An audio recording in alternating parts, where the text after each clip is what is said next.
je m'appelle Elisa, j'ai 23 ans.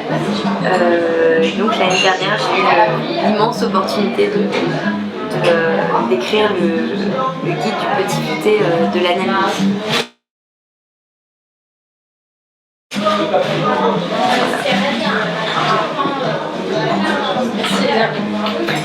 J'avais 22 ans quand je suis partie.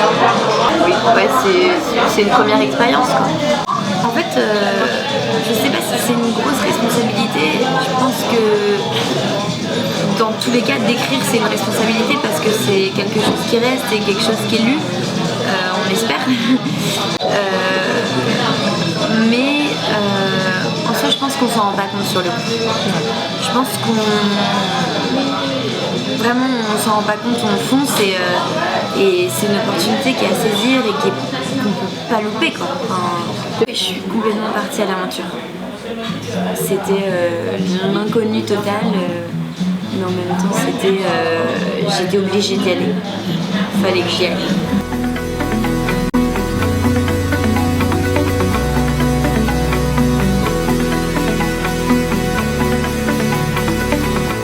Je pense qu'un auteur de guide touristique doit être curieux.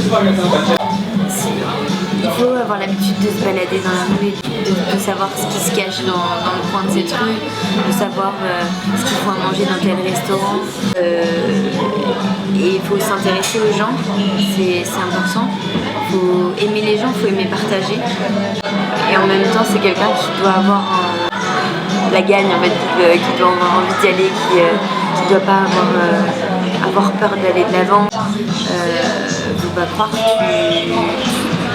vis guide, tu penses guide, tu manges guide, tu penses tout le temps à ce que tu vas écrire. En fait, tu as tout le temps un carnet avec toi et tu notes tout ce que tu vois, tout ce que tu entends, tout ce que tu vis, tout ce que tu ressens.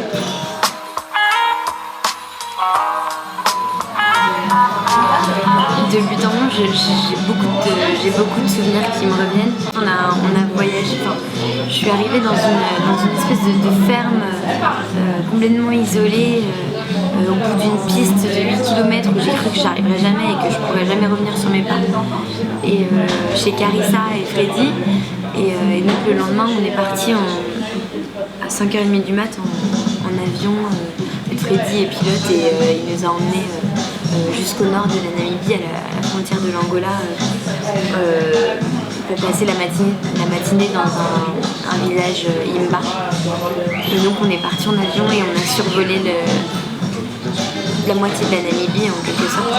Les reliefs qui changent au fur et à mesure que l'avion continue son avancée. Et on se sent à la fois fragile et en même temps on se dit waouh, c'est génial, c'est génial.